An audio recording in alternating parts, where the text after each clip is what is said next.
دوستو، دنیا کے اتحاد میں منگولوں سے زیادہ شفاق قوم نہیں گزری۔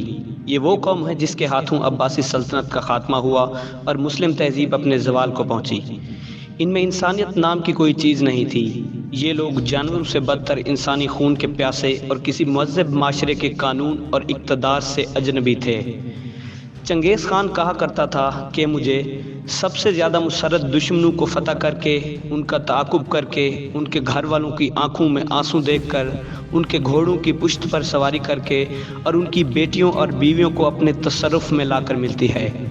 منگولوں نے بخارا جیسے شاندار شہر کو، جس میں عالی شان محلات اور وسیع و عریض باغات تھے، جلا کر راکھ کر ڈالا۔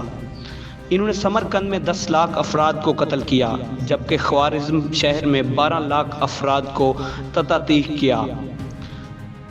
بامیان شہر کو انہوں نے صفحہ ہستی سے اس لیے مٹا ڈالا کہ وہاں ایک منگول شہزادہ اپنی جان سے ہاتھ دھو بیٹھا تھا۔ اس جرم کی پاداش میں منگولوں نے شہر کی اینٹ سے اینٹ بجا دی۔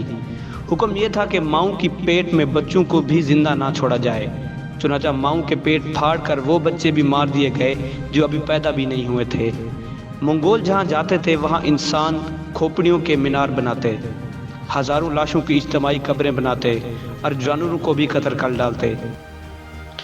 کہا جاتا ہے کہ حرات میں ان وحشیوں نے 16 لاکھ انسانوں کا قتل عام کیا۔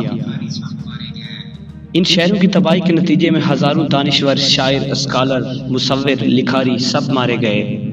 مسلم آرٹ اور کلچر ختم ہو گیا، کتب خانے تباہ ہو گئے، کتابیں نظر آتش کر دی گئی، سینکڑوں برس سے محفوظ قیمتی نسخے، علم کے خزانے اور مسلم سلطنت کا جاؤ جلال سب مٹی میں مل گیا۔ وہ مرے غزار شاہراہیں اور وادیاں جہاں زندگی دوڑتی تھی، دیکھتے ہی دیکھتے ویران ہو گئی۔ 1258 میں چنگیز خان کے پوتے ہلاکو خان نے بغداد پر حملہ کیا۔ بغداد اس وقت مسلم شان و شوکت کا مرکز تھا۔ مورخین کے مطابق 34 دن تک بغداد میں 18 لاکھ انسانوں کا قتل عام ہوا۔ بغداد کی گلیوں میں خون کی ندیاں بہتی نظر آئیں اور دریا کا پانی بغدادیوں کے خون سے سرخ ہو گیا۔ معتصم باللہ جو اس سلطنت کا آخری حکمران تھا، اسے منگولوں نے گھوڑوں کے سموں تلے روند کر کچل دیا۔ مورخین لکھتے ہیں کہ بغداد کی تباہی فقط ایک شہر کی تباہی نہیں تھی، بلکہ اس سہانے کے دور رس سیاسی اور نفسیاتی اثرات مرتب ہوئے۔ خلیفہ کو مسلم امہ کا روحانی سربراہ سمجھا جاتا تھا اور بدترین دور میں بھی خلیفہ کو اتحاد کی علامت کے طور پر جانا جاتا تھا۔ بغداد اس وقت خلافت کا مرکز تھا۔ خلافت بھی ختم ہوئی، مرکز بھی تباہ ہوا اور خلیفہ کو ذلت آمیز شکست ہوئی۔ بغداد اس دور میں علم و ادب کا گہوارہ تھا۔ بغداد کی شکست و تباہی کے ساتھ سب کچھ ختم ہو گیا۔ کتابوں کے عظیم خزانے، آرٹ کے نادر نمونے، فلسفے اور سائنس کا وہ علم جو کئی 100 برس کی محنت کے بعد کشید کر کے بغداد کی درسگاہوں میں پڑھایا جاتا تھا، سب دنیا سے مٹ گیا۔ مساجد، جامعات، اسپتال، محلات، لائبریریاں سب نظر آتش کر دی گئی۔ عظیم شاعر سعدی اس زمانے میں شیراز میں بیٹھ کر بغداد کا نوحہ لکھا، جسے اب تک فارسی شاعری میں سب سے رکت انگیز نظم سمجھا جاتا ہے۔ ایرانی اور عرب جنہوں نے دنیا کو اعلیٰ پائے کی علمی اور سائنسی تحقیق سے نوازا، سقوط بغداد کے بعد پھر کبھی متحد نہ ہو پائے۔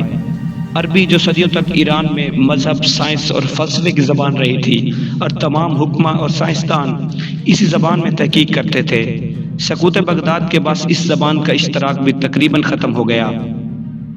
دوسری طرف سائنس اور فلسفے پر عربوں کی بالادستی کا عہد بھی تمام ہوا۔ ایک ایسی شاندار سلطنت جہاں علم و حکمت کے چشمے پھوٹتے تھے، فلسفی اور حکماں مذہب اور خدا کے وجود پر بحث کرتے تھے، سائنس کی تحقیق جہاں اپنے عروج پر تھی، ادب و فن کی شاہکار جہاں تخلیق کیے جاتے تھے، آخر ایسا کیا ہوا کہ اسے منگولوں جیسی وحشی قوم نے نیست و نابود کر کے رکھ دیا؟ اس کا جواب ہم کسی اور ویڈیو میں تلاش کریں گے، لیکن وہی تاتاری جنہوں نے عباسی خلافت کو تباہ کیا، خود ان کی سلطنت زیادہ نہ چل سکی اور وہ صفحہ ہستی سے ایسے مٹے کہ دوبارہ کوئی نام لیوا ہی نہ ہوا۔ اس کے برعکس مسلمانوں کے کیس میں ایک معجزہ ہوا۔ بغداد جیسی عظیم تہذیب کی تباہی کے بعد کوئی سوچ بھی نہیں سکتا تھا کہ مسلمان دوبارہ کبھی عروج حاصل کر پائیں گے، مگر فقط 200-250 سال کے عرصے میں ہی سلطنت عثمانیہ کا عروج ہوا، جو یورپ سے لے کر افریقہ کے طول و عرض تک پھیلی۔ برصغیر میں مغولوں کی سلطنت بھی ایک علیحدہ مثال ہے۔ عربوں، ترکوں اور مغلوں کے زوال کی بے شمار وجوہات تلاش کی جا سکتی ہیں۔ ان سے شاید سبق بھی سیکھا جا سکتا ہے۔ مگر فقط اس حرام خوری سے کام نہیں چلایا جا سکتا کہ ساری مغربی دنیا ہماری ایجادات پر پل کر جوان ہوئی۔ یہ ہم ہی تھے جنہوں نے کیمرہ ایجاد کیا، جیومیٹری سکھائی، فلکیات کی سائنس گوروں کو پڑھائی، ورنہ وہ نرے جاہل ہی رہتے۔ مسلم دنیا کے علم سے اگر مغرب نے کچھ سیکھا تو آج ہمیں بھی ان سے کچھ سیکھنے میں کوئی حرج نہیں۔ آج کی دنیا میں علم حاصل کرنا کچھ مشکل نہیں رہا۔ اگر آپ میں ہنر ہے تو آپ ایک ای میل کر کے، ایک کلک کر کے، ایک اپلوڈ کر کے دنیا کے سامنے اپنی قابلیت رکھ سکتے ہیں۔ مگر اس قدر آسانی کے باوجود مسلم دنیا کا المیہ یہ ہے کہ وہ ترقی یافتہ دنیا سے کئی سو برس پیچھے ہے۔ اس کی بنیادی وجہ یہ ہے کہ مسلم دنیا نے تحقیق اور جستجو کا دروازہ بند کر دیا ہے۔ بظاہر مسلم ممالک میں بڑی بڑی شاندار جامعات ہیں، وہاں دنیا کے بہترین استاد تعلیم دیتے ہیں، قابل اسکالر وہاں ریسرچ کرتے ہیں، مگر یہ کسی بھی طرح مغرب جامعات کی تحقیق کا مقابلہ نہیں کر پا رہے۔ اکیلی سینفورڈ یونیورسٹی کے نوبل انعام یافتگان کی تعداد پوری دنیا میں مسلمانوں کے نوبل یافتہ افراد سے زیادہ ہے۔ تحقیق اور تنقیدی شعور کو پروان چڑھانے کی آزادی ہی واحد طریقہ ہے جو مسلم دنیا کو اس زوال سے نکال سکتا ہے۔ دوستو، میری اگر یہ ویڈیو آپ لوگوں کو پسند آئی ہے تو ویڈیو کو لائک کریں، شیئر کریں اور میرے چینل کو سبسکرائب کر دیں تاکہ آنے والی اچھی ویڈیو سے آپ لوگ فائدہ اٹھا سکیں۔